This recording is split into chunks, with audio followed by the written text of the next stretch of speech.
Hello, everyone. Welcome to Face Steps Productions, a discussion with Jeanette Hill.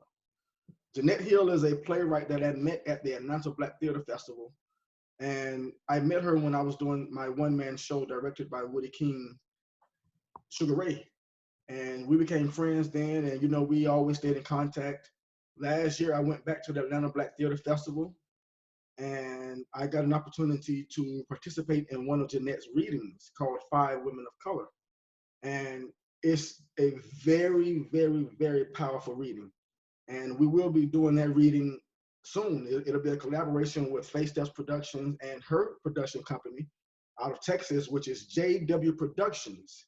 And also we're going to have some of the cast from a soldier's play that I assisted directed in New York City. They're also going to be some of the cast members for the play. So we're really, really excited about that.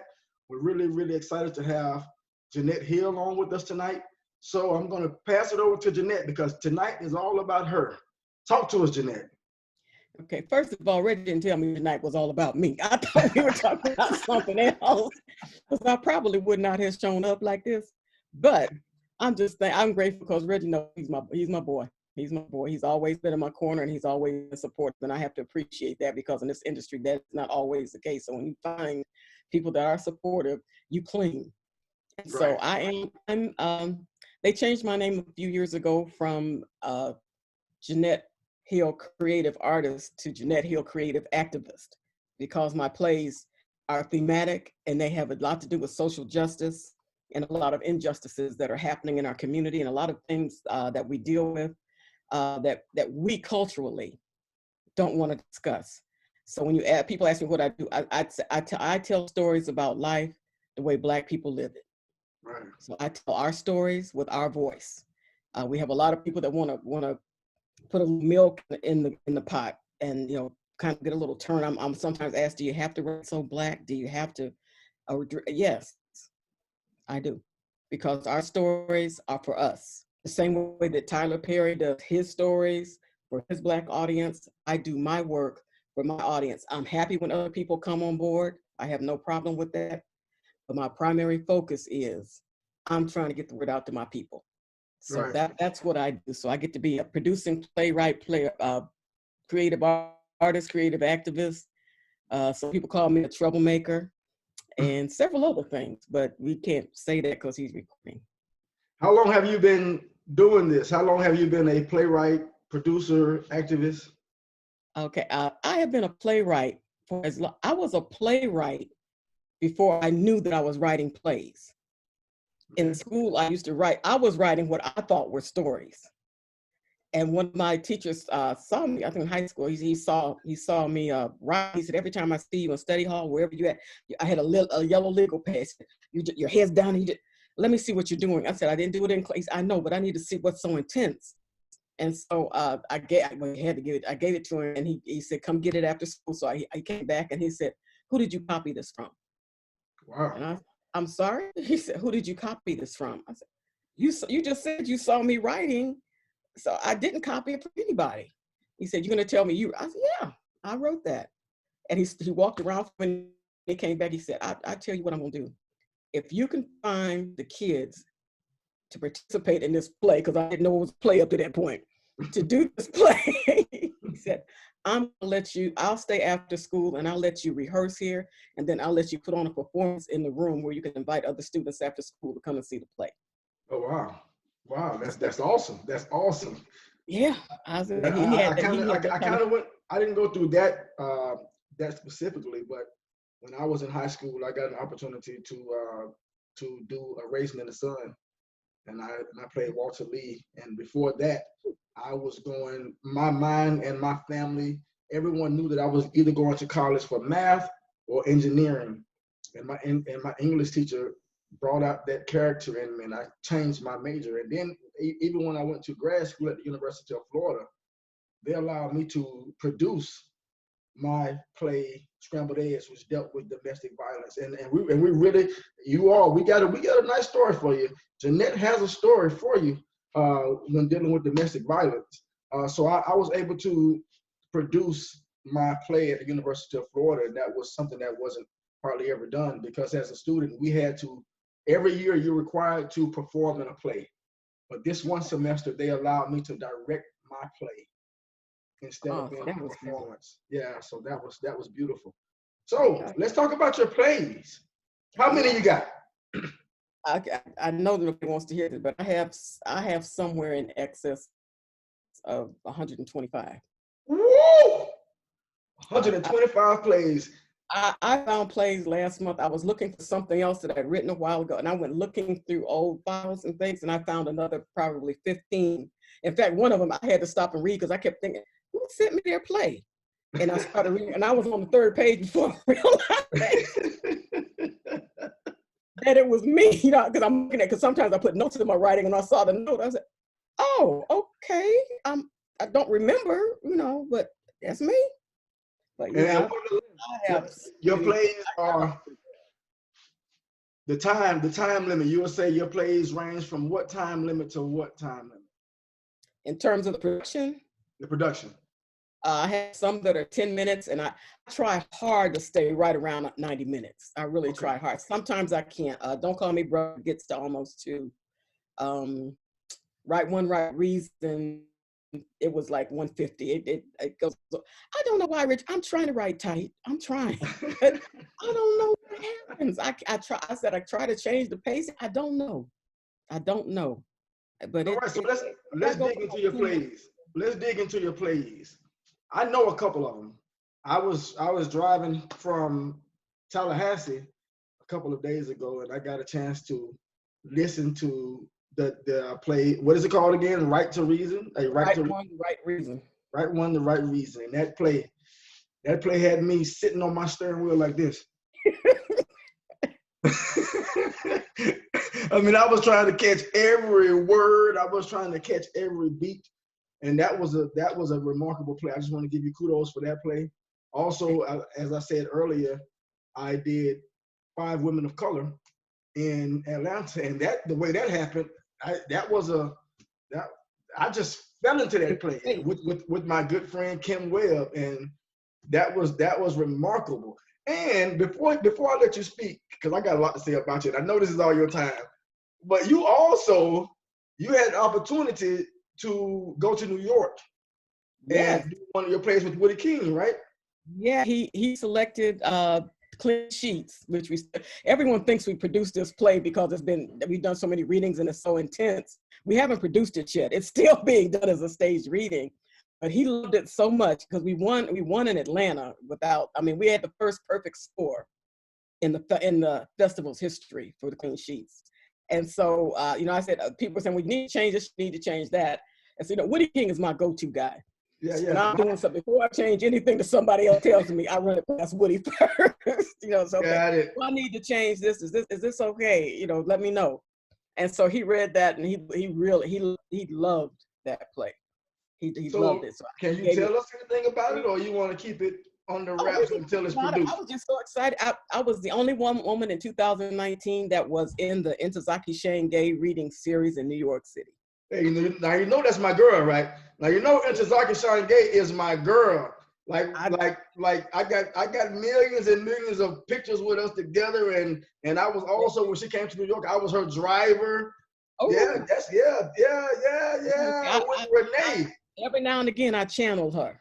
I channel her every now and again. So you can kind of tell that in some of the things I write that that she seeps in there. I'm not consciously doing it. She's seeping up in here into these characters where I could, somebody almost walked away with all my stuff. Yeah.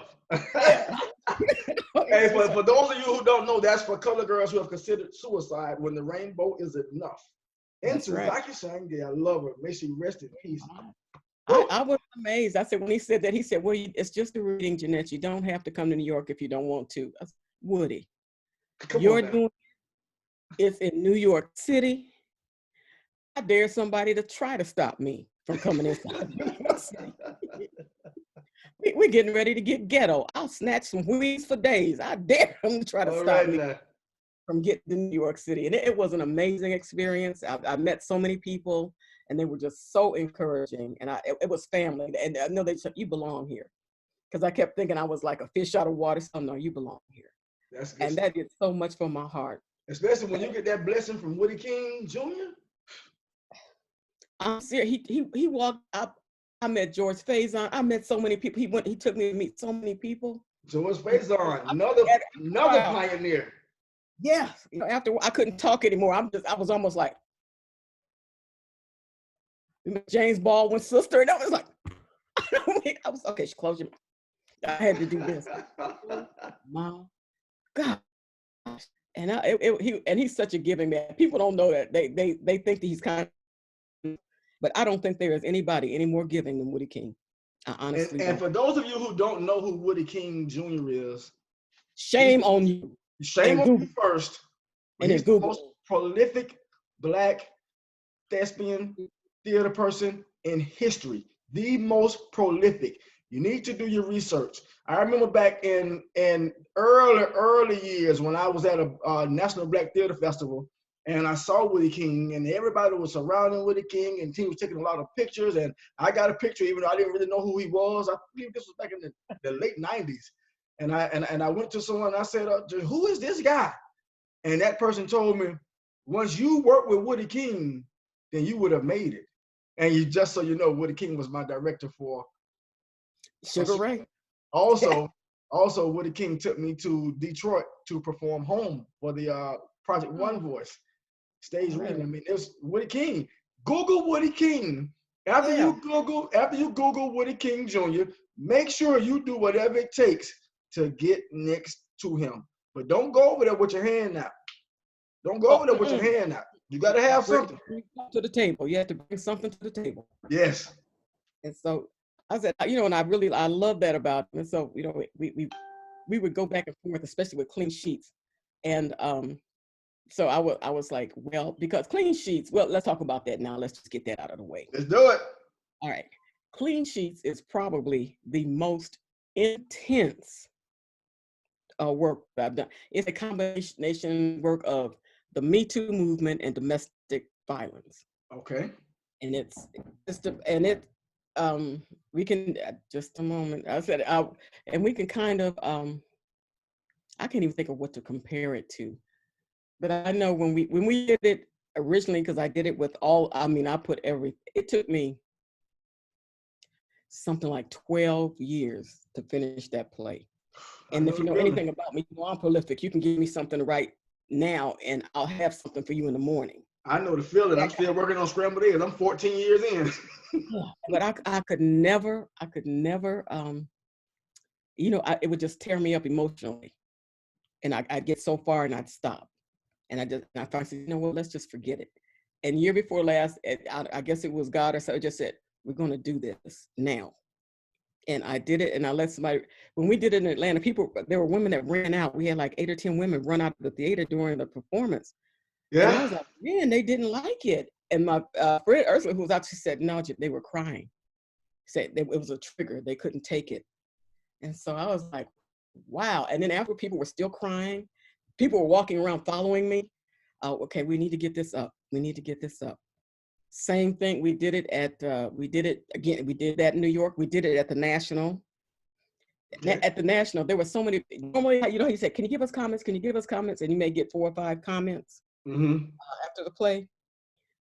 They used that entire stack. I went to get some more. When I came back, they had tore up other people's flyers and writing comments on the back of their flyers about the play. We need to do another reading of that. Well, you know, even if it's not you. I want to see it. It's intense. Everybody. We had, I think it was George Bush, somebody's Secretary of Defense was there. Oh, wow. He complimented me on it. His wife wanted to see it. Janet Langhorne-Cohen, and she's a playwright as well. She does Emmett and Ann. That's who wrote that play. She stayed over. They stayed over an extra day to come to that play because they were leaving. And heard of it. Another good play. Yeah. So we I said, so when we did it, and again, I have to have 2 verses because the one with where I put the full, you know, I put everything into it. Mm-hmm. It's too intense. People have trouble. They can't take it. Because it's a true trigger. When I say I emptied the pitcher. I emptied the picture in that play. And how many characters did that play? And that's our biggest thing. It had, if I take out the 2 characters that make it so intense, it's 4, but if I leave them in, it's 6. Well, that's cool. Yeah. Yes, absolutely. We just haven't done it. They'd like to do it in New York. They wanted Woody and them. They want to do it there. There are people in. There were people in. In fact, you were just in Portland. I'm trying to think of the organization in Portland. There's a Portland organization that's looking at it. Passing Art. I think it's Passing Art. Jerry Foster. I think it's Jerry Foster. They're looking at it. Another gentleman in Alabama is looking at it. He works in conjunction with the University of Alabama at Huntsville, I think. Mm-hmm. And so there's several other people. They want to do it, but I think they're afraid, because when you look at what it does, and it's God, it's like I think men. Maybe it's up to you, but maybe don't give it to nobody. Maybe you produce it yourself. Let me tell you, I thought about that, and after looking, I said, I'm going to have to find a director that I really believe in, because I don't know that I can direct it and do it justice. Well, one thing Woody King taught me. One thing Woody King taught me when I was his intern was, because I was showing Woody King my plays and things like that, and one thing that he kind of talked against was being the director of your own piece. Work, yes. Yeah, so that's why I hire Fulton a lot. Fulton directs for me, because I can sit back and I can see what works. Yeah. Because when your work starts to go out to other cities and other people start to direct, they won't. It'll be easier if someone else directed it, because then you as the playwright can see the way they envision your piece. You get a fresh eye on it. Right. So it's going to be done. It is. We were trying to get Don't Call Me Brother done, because that's the Black Lives Matter play that's from the perspective of a police officer, and a police chief. And that one, we won awards. We won awards for both of them, Terry. We won 2 national awards for both of them. So we did that. But I can say I feel like a crusader sometimes, because I'm willing to come in and tackle the subjects people don't want to, particularly in our culture, they don't want to talk about. Mm-hmm. I have several domestic abuse. I have one where it's, the Silent City, where it's about domestic abuse in the church, and how a lot of times they turn a blind eye to it and pretend like they don't know what's going on. But they want to still hold their hands on Sunday morning when you know what's happened. And so I said, you're as guilty as you're aiding and abetting. You're aiding and abetting when you know that's going on and you do nothing. And I'm so tired about, because what happens in this house stays in this house, and that's not my business. Cut that out. Yeah, because I said that makes absolutely no sense to me. Because that's think about it, if it's your son, if it's your daughter, how would you feel about it if you knew people that went to lunch with you, people that worked with you, people that were in the usher board with you, people that were in the that they all knew and no one did anything? That would be let me ask you this, if you don't mind. You don't have to answer it. I just want to know, because I've been hearing a lot of your plays deal with social awareness, mental abuse, domestic abuse. Where do you pull this information from? Some of it I researched, but to be honest, by and large, it's either a part of me or it's a part of somebody that I know, because I'm extremely observant. I'm the one that can come into a room with 50 people and it's, I didn't know that happened. So yeah, because a minute ago, that guy brought her a glass and he said he didn't know her. He brought her a martini with an olive in it when her husband had to turn around and ask her, did she want an onion or olive? And he's like, how do you? I said, because I just see. I see the things that other people kind of flitter off, because I'm always looking for something. I'm looking for something in here. Mm-hmm. And our eyes tell the story. I mean, you can laugh and joke all you want to, but a good look in your eyes will tell the story. Mm-hmm. And so I'm looking at that. I'm looking at people I know. Growing up, there were just some horrible things that happened, and again, it was one of those. Okay, well, we're just not going. We're gonna handle it here, and they don't realize that when you do that, not you now victimize the victim twice. Yeah. The event victimized them, and now you have devalued them by telling them they're not worth you trying to go the distance to see that they get justice. Right. So now they've been attacked twice. Yeah, And I just, it's so funny you say that, because I recently put something on Facebook, and I said, if you know that your friend or someone is being abused and you're not saying nothing, you're not doing nothing, you're helping with that abuse. you might as well hit them. Why don't you hit them? Because it's the same thing. And this thing, well, it's not my business. And think of it this way: if I knew you were in your house and you had nothing to eat and you haven't eaten in 4 days, am I not? I have to be able to bring you something to eat. I can't sit there and let you starve to death, and I know you don't have anything in your house, or you don't have any money to go get anything. But by the same token, if I know you're in your house and you're getting beat half to death, they're bouncing you off the wall every other day, but I don't come over then. I don't call anybody then. And sometimes we have to learn that. Some have to learn, just tell, because I know that the abusing person has issues, but sometimes you may just need to have them say, okay, you've got about one more time to draw your hand back and the po-po will be on your porch. Because my gauge when someone tells me that they're mental and that's why they're doing it, is when the police get there, do you stop or do you keep hitting her or him? Do you keep, if you're mental, when the police get there, that's not going to make you stop.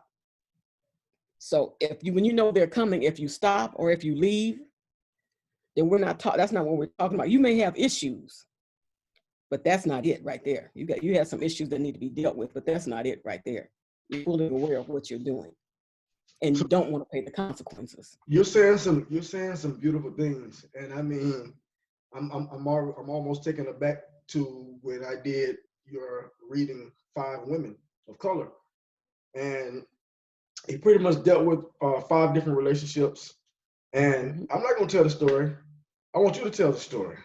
Oh, okay. 5 women of color. This is what's going to be funny. Originally, it wasn't 5 women of color. It was going to be 8 women of color, and it was going to be kind of an adaptation of For Colored Girls, where as women tell their monologues, they would be dancing as they talked, and then they would go back to the work area. And I decided, okay, well, we can't, I'm not a choreographer, so we could scratch that part.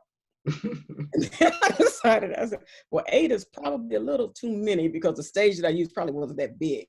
And so I came down to 5, and I said, okay, so how I want to do this? I said, because you don't want to just spit it out. You have to show that people hear stuff all day long and it doesn't register. Not that way. It doesn't register. But when they see it, it's like, wow. So we did that play one year, and I'll never forget, there was a lady, and because the theater was empty, she was at the top and she was still there. And elderly lady, I think she said she was 78 or 79. And she said, I just wanted to tell you something. She said, all my life, I heard what happens in this house stays in this house. And the other thing I heard is if a man pays the rent and the utilities, you got food in your house and he's not hitting you, you can't possibly be abused, so be quiet. She said, but when I saw this play, she said, I had no idea. She said, I've got people in my family that are going through some of these things. I had no idea that this was abuse. I just thought people had different ways of dealing, having family dynamics. I didn't know. And she said, I'm going to tell my pastor right now, because we had safe there and they had pamphlets and information, that we need to do a better job as a church family of getting the word out. Because we have people in our church that are going through this, and we're sitting idly by, telling we're going to pray for them. And we go back to the same thing. Really? I mean, I understand prayer, but there's the hallelujah prayer time, but there also comes a time when it's not hallelujah, but do-hallelujah. Yeah.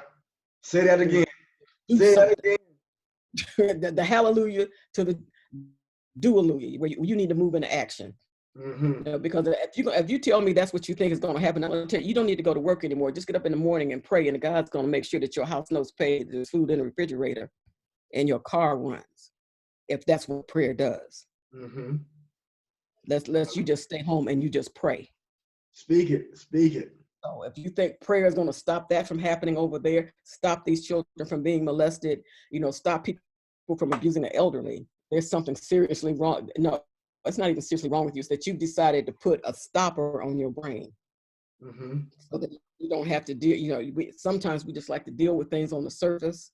They need, okay, look, here's $5. You make sure you do something with that. You have 15 people in that nursing home that need something to eat. Right. You're trying to debate whether you want to have 18-ounce T-bone steak or whether you want to have a lobster tail. And let me bring this home for some of you who might be shifting in your seats and who may be scratching on your neck or whatever you're doing. The Bible says faith without works is dead. So you can have all the faith, but if you're not putting no actions, that's what she just said. If you're not putting the do-a-luya, I'm about to start preaching in here, y'all. If you don't start putting the do, to act means to do. That's the definition of to act, to do. The Bible says faith without works is dead. If you're not doing nothing, your faith is dead. And we bury dead stuff. Go ahead. Like we bury dead stuff. Go ahead.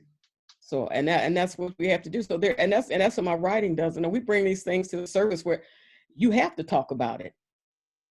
You have to, and it gets uncomfortable. In fact, when we did Five Women of Color, we had to put, because we had some people that said they were kind of in that situation.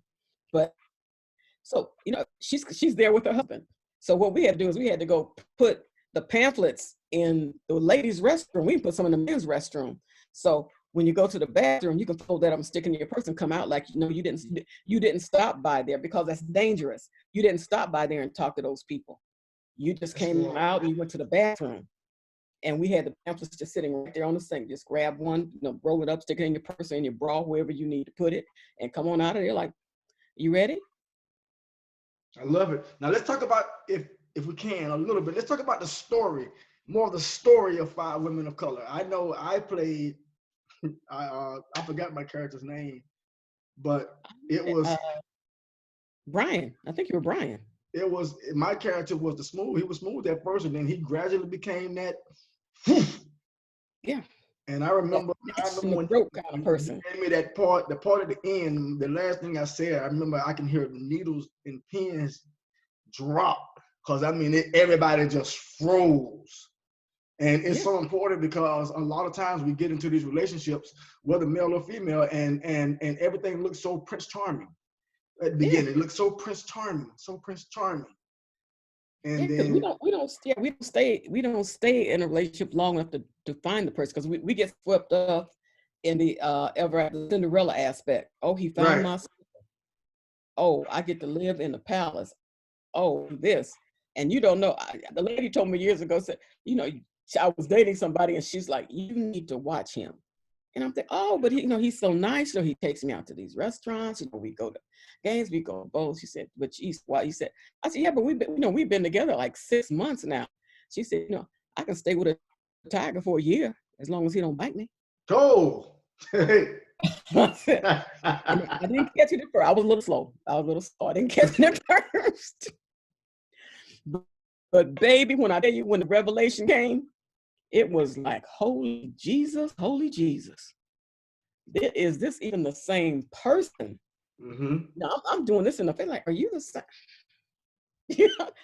Are you the one that you wanted? We went out. You bought me the rose when we were at the game. Was that you? Who told me I had such a beautiful smile and a beautiful personality, and now I look like a fat pig? But do you have a twin, and you sent the twin in? Okay, where's the camera? Because okay. We're going to start laughing about this in a minute, right? And you see the real them, and it takes time. And because you have to think, the tagline for Five Women of Color says it exactly. It never starts with a slap. Right. So when you get those relationships, of course they're going to be on their best behavior. Of course they're going to, until they suck you, and then they're going to try like the 5 areas, in finances, and sex, and religion, and emotional distress. They're going to try different things. Okay, where is your soft spot? And so they do that. They're like, oh, I was just playing. They're trying to find that soft spot. So they if I can interject for just 1 second for all of the listeners and all of the viewers right now, this is almost eerily creepy, right? Because the play that I have, Scrambled Eggs, and her play Five Women of Color, the story is so similar. And we just met last year, and the different forms of abuse, excuse me, that she was naming is what in Scrambled Eggs I listed as the cracking mechanisms. What your abuser uses to crack at you until he has you broken. Go ahead, Jeanette. I'm sorry. And that's what they do. So it keeps going, and it just eases in. And because everybody thinks, oh well, how can she stay with him? He's just so mean. Okay, she's been with him 12 years. He didn't start out that way. He worked his way up to get her to the point where her self-esteem was low enough. Now he can go in for the kill. Right. And you isolate somebody, okay, I don't like her. She's always doing this, and so I don't think she needs to be your friend. Over here, okay, well, why you need so much money? We need to be on austerity program, so here, let me give you $25 for you to put some gas in your car and go to the store, and we're gonna save the rest of the money. And now he controls all the money, and you go back and oh, I need $20. What you need $20 for? So we make a sandwich and take it to work. We trying to save money. There's some bologna in there. Yeah. But it's interesting, and they ease into it, and then in the story you see the beginning, you see where it starts to change, and you see the end. But in the beginning, let me say, and all of us know this, when you first fall in love, you get, every time you see them, the birds start singing, the flowers start blooming, and you hear music. Every time you see them. Now, as the shine kind of comes off the rose, you start, well, okay, maybe that music just hit a sour note, or there was only one bird singing today. And what gets us is because what they do when we finally start to come back at them, they revert back to where they were in the beginning. Oh, baby, I don't know what was wrong with me. Yeah. So sorry. I've been having a hard time at work. I got this thing going with my brother. Mama's been sick. I don't know why. I love you. I love you. You're the reason my heart beats. I don't ever want to hurt you. And we lull back into that. And for a little while, it goes on. And I had a friend in Cleveland once, and I thought the guy was okay, but he would, on his binges, she would have to do things like, how you have the vents in your house? She would have to get up to unscrew the vents and go like 2 or 3 feet into the vent and clean it, because he would come home and decide it wasn't clean enough, and he'd look around and try to find, and he'd go in there and unscrew the vents, looking for one speck of dust so he could hit her. He would find one on a fork, and he would empty all the silverware and all the dishes out of the cabinet and make her wash them and dry them and put them back up. My leg is starting to shake. And this is the way she lived. And they had children. They had 3 children, small children. And it's so the cycle. So the cycle was starting to happen. That's all they know. That's all they know. They know that mama gets really nervous when, this time of the week when daddy comes home. She makes us go to bed early before it's even dark, so she can do all of this stuff. And then daddy comes home and he screams a lot. Starts throwing things, and you get over there. And then when we get there, he's, I'll be back. I need to go run an errand. Because he knows that we know. And I said, I look at all these people. I had a guy once tell me, because I said something back to him. Because he asked me something, and I gave him the same kind of answer. And this guy, didn't know this guy I think I met him twice. He said, if you were my wife right now, I'd stop this car and kick your ass. What? Oh, well, I guess we both need to be glad that I'm not your wife. Because if you did, one of us would eat breakfast in jail and the other one would eat breakfast in hell. Yes, like, Oh boy, oh, that's it. That's it right there, like that. One of us gonna eat breakfast in jail. One of us gonna eat breakfast in hell. yeah, this, I'm thinking, who are you? I mean, and how confident must he be in the way that he deals with women to even say that to son? He doesn't know me. But you know what? I I said, I'm want to ask you not this. mad at you. She said, why would you say that to somebody? I want to ask you this, and this is gonna take the conversation uh, a little differently. A little. I mean, it's still on the subject of replays and things like that. But this is to help our sisters out here, some of our brothers out here. How do you get that confidence to be able to stand up? You do it afraid. You do it afraid. One of the hardest things I had to do was when I wanted to leave, and he got a gun and said that, okay, if you try to leave, I'm gonna kill you. By then, now the problem is you don't want to ever get so. I was so low at that point. I mean, everything was gone. I couldn't even muster up a smile most of the time. And I remember telling him, I said, okay, if my choices are staying here with you and dying, I just as soon die. So shoot. And it threw it. I was like, what? You think I'm playing? I said, no, I don't think you're playing. But neither am I. And at that point, I was actually, please don't ever let it get to this point. I was at a point where I was serious about that. I just couldn't anymore. I just couldn't. And if that was my only way out, I was willing to take it. I had taken my children to my mother's house. I knew she would take care of them. So And I just couldn't. if you don't mind me speaking about this, did your parents know about the abuse that you were receiving? Not later. I didn't tell her. I didn't say anything at the time, and I couldn't have, because I had a brother. I had one. I've got three brothers. One is cuckoo. Stable. Anyway, one is cuckoo, and two of them have died. But one was like the peacemaker in the family. He had a black belt in karate, but he was a peacemaker. He's gonna try to. But the other one, when I tell you straight up gangster, came in and he just told me, showed him his gun. He said, if I have to come up this highway, if you put your hands on my sister, you're gonna die. And I think that was more so than anything I said. I think that was probably what stopped him from trying to physically hurt me. Because if you knew my brother, then it wouldn't have been the first time that he shot somebody. Right. He knew he was serious. Yeah, I mean, I have a brother as well that he's not a gangster.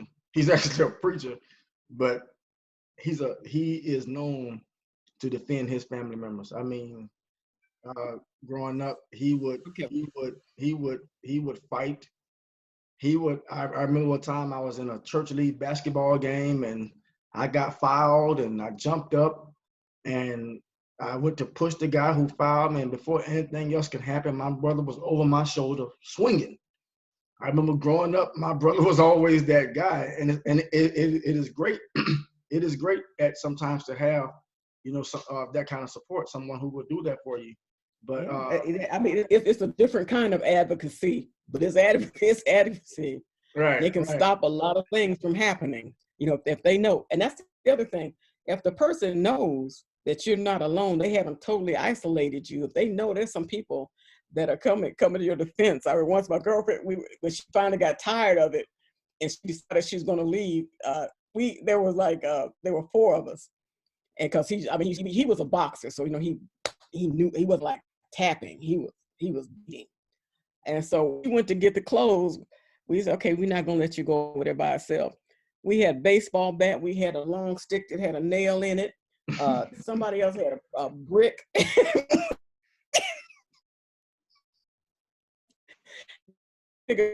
And I said, we disrespect this man by going in his house. So we rolled up on his,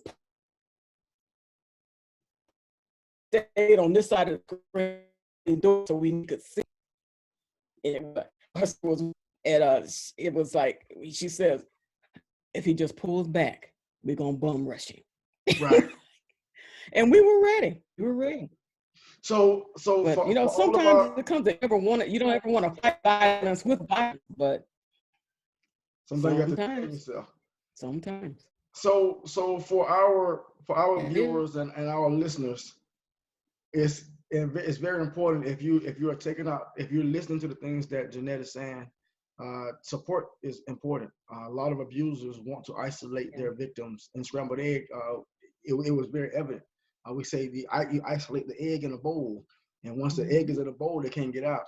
So it's very important to have that support group. It's very, very important to have that support group. And I would say that one more time. It's very, very, very to have that support group. Even I have a confidant. And when things get too heavy for me, I call him. Listen, this is what's going on. And even my brothers, Rollo, Gene, JJ, look, this is what's going on. Or I call my mom straight up. Hey, mom, check this out. This is what just happened. I'm thinking back to an incident when I first got out of the Marine Corps, and this girl had took a liking to me, and she had organized a party. And when I got to the party, it was so much stuff set out for that party. I mean, macaroni and cheese, collard greens, like all the food that I love. The only problem was the only people at the party was me and her. I recognized early, oh, this is a problem, because she kept telling me about all these people that was going to be at this party. So I'm asking her, like, where's everybody coming? She was like, well, I guess everybody decided not to show up. I saw what was going on then. And I left that house that moment and walked all the way back to my mama's house. All the way back to my mom's house from that girl. And that girl knew my mother, and she asked my mother. She tried to say to my mother, but my mother was not going to condone that. And it's important that the support. You know, one of the things we need to remember, trust your gut. Right. I mean, it sounds gross, but trust your gut. If you're someplace and there's something in your, as the culture folks say, and you got an unction in your spirit, there's something not. I don't care if they've got on a custom-made suit, they rolled up in a Mercedes, they got a bankroll that won't fit in the pocket. It doesn't matter if they treat you like a queen. If your inner spirit is telling you there's something amiss here, there's something amiss, and you need to listen. And it would behoove you to listen earlier on than later, because it'll catch up. Yeah, it'll catch up to you. That's a lesson you don't want to learn. There are all kinds of ways to learn, but you don't want to learn that back end lesson, right? If you can help it. So you're pretty well versed with the domestic violence and help groups. I know you mentioned SAFE. Black Lives Matter. Yep, we do all of that. Yeah, so we have about 6 or 7 minutes left for this discussion. And shameless plug again. She's doing 5 Women of Color. May 15th. May 15th. It's going to be a collaboration. JW Productions LLC on Facebook. Yes, it's going to be on JW Productions LLC. JW Hill Productions. JW Hill. JW Hill. JW Hill Productions LLC on Facebook. And we're going to try to also do a live stream on my page as well. I don't know if we can do them on both pages, but we're going to try to do it both ways. And if you saw a Soldier's Play in New York City with Gil Tucker. Yep. With Fulton Hodges. Gil Tucker, Fulton Hodges. And Chaz. Those are the 3 leads. Yeah. They're going to be in the production. I'm blessed that they all agreed to come on. You know, Fulton's my boy. He's always, pushed, egging me on. Don't you give up. Don't you give up. Yeah. But Chaz, Jonathan Duran, Gil. Gil or somebody else. You just tell me what you need to do. That's all you need. Just tell me what you want me to do. That's all you have. And I love that spirit in people. You always say, just what do you need? What do you need? And I love that in people, because you get so tired of trying to drag things out. Okay, well, if you need, then I'll do that for you. And it's just so good to work with people who are just, if you succeed, I succeed. Right. And if we could ever get that mindset, there's room enough for all of us at the table. It's all, we all have a space at the table. So if I help you succeed, I'm gonna celebrate your success just like I won. Exactly. When Exactly. I succeed, I expect you to jump up and down like you won, because Exactly. we're all in it together. And when we start, and we get that, we don't get that thought in our minds, that's when we start to falter. When it has to be me, me, me, me, me, or it has to be me or you. There are very few things in life that are me or you. Mm-hmm. Very few. There's So almost what? always a way that we can So make it a we. tell us about what you got lined up. I mean, I know we're doing 5 women of color, May 15th. 5 women of color. We're also going to do. And by the way, I have the front porch. You see my sign back there, front porch divas. A lot of what I write is connected to women who are over in that 40, 50, 60 age range, because we're sassy, seasoned, and we are not the typical grandmothers that people think. We're not baking cookies, we're not babysitting, we're not rocking, and we're not frying chicken for the church dinner. Okay, Right. we're traveling, we have businesses, we're going back to school. We got boyfriends. So Right. it's amazing when we see these women. And so we're going to do another one of the plays called it's called Picking Up the Pieces. It's about 3 women whose lives have hit a crossroads and they have to start all over again. And so we're going to do Picking Up the Pieces. We're also going to do No Ordinary Days, which is a mental health play. It's how mental illness impacts one family, and to see the dynamics of what happens there and the different forms of mental illness. And, because with us, in our culture, if somebody's mentally ill, we say, okay, we're going to give Uncle Charlie a cookie and some ice cream and tell him go in the back room and watch cartoons until Right. company leaves. Yep. And it bothers me because they don't understand, with just a little medication, you will not be able to tell any difference between Uncle Charlie and Tom and Mama and Pookie and them. Well, maybe Pookie and them, because Pookie needs some help. But, other than that, and we just need to get there where, if you catch pneumonia, you go to the doctor. If you break your leg and you don't go get help, you're going to limp whole life. Mm-hmm. And I don't think any of us want to limp. So when it comes to mental illness, try to get some help. Like you say, find people to talk to. You have to keep all that. Find some people to talk to that you can trust. And sometimes they can help talk you out and there are places where from 0 to something, if you just need to talk to a therapist, there are sliding scales where you can go in and talk to them about what it is. But you don't have to do that alone. You don't have to do that alone. So tell me this, where can the viewers, the listeners, where can they find more of Jeanette Hill? Where can they find your shirts, your glasses, your lipstick, everything? Where can they find Jeanette Hill? We are working on, I don't know what this is, but the last 3 people I hired to help get my website up have people me. So I'm going to go in the next week or 2 and get somebody to help me just put up a couple of pages of a website. And we're going to put a landing page, and I'm going to post it on JW Hill Productions, where you can get the t-shirts and you can get the wine glasses and the cups. Y'all heard that right? Yeah. Y'all heard that right? She said she's looking. Listen, she said she's looking for someone. I need some help her with this. That's what we do. Faith Steps Productions. Faith. Forget all impossible thought hindrances, steps as you start to enter promised success. She just made her need known. Yeah. She made it known. Yeah, I need the website. I need help with virtual assistant. The website especially. I can't believe that in this day and time, I can't find somebody to help me with this website. You found somebody now. You found somebody. Once reach out. Once this video is posted. JW, Jeanette at jwprod.com. Jeanette at jwhillprod.com. And you already own the domain? Instagram. Huh? You already own the domain name? Oh, yeah. Oh, yeah. You know what? Soon as we get off, I am going to connect you to a couple of people that I know personally, who work on websites and graphics and all of that stuff. And I'm going to connect you personally with them so that they can help you. Now we got 1 minute left. You got 1 minute, Jeanette. What do you want the people to know? We want people to know that you need to support us. I say support the arts, but you need to support us Black artists.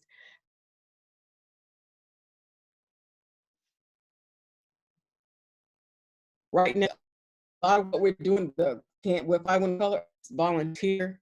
And you'd be surprised if there are 500 of you watching and 500 of you donate $1, that's $500 that we can go to making sure our art continues. And we need to get our stories out because it's important that we tell our stories and we tell them with our voice. We don't want other people coming in to tell us what we feel and how we should act. We need to tell our own stories. And that's what we do. Instagram, Jeanette W. Hill, Twitter, Jeanette W. Hill. Please, please, please go in and start following JW Hill Productions LLC. We're trying to get. I'm going to share that on my page as that's well. what we're going to be doing. A lot of things. Okay, and support it. We're going to be doing something at the end of the month with Scrambled Eggs. There are a few other people that are doing, but just support us. Support us. Come out, watch what we do. Give a full comment. Good job, but just a thumbs up. Just that gets us to be encouraged. It really does. All right. So this is Reginald Wilson. I am Reginald Wilson from Faith Steps Productions. We had a discussion with the playwright, the awesome Jeanette Hill. We love you all. Thank you for tuning in. We'll see you on May 15th. May 15th, we'll have another discussion it's called A Sip of Tea with Dr. V. She's going to talk about her book, I'm Too Old for That. So everybody, thank you very much. We'll see you then. All righty. Goodbye. Stay safe. Stay safe. Stay safe. Yeah.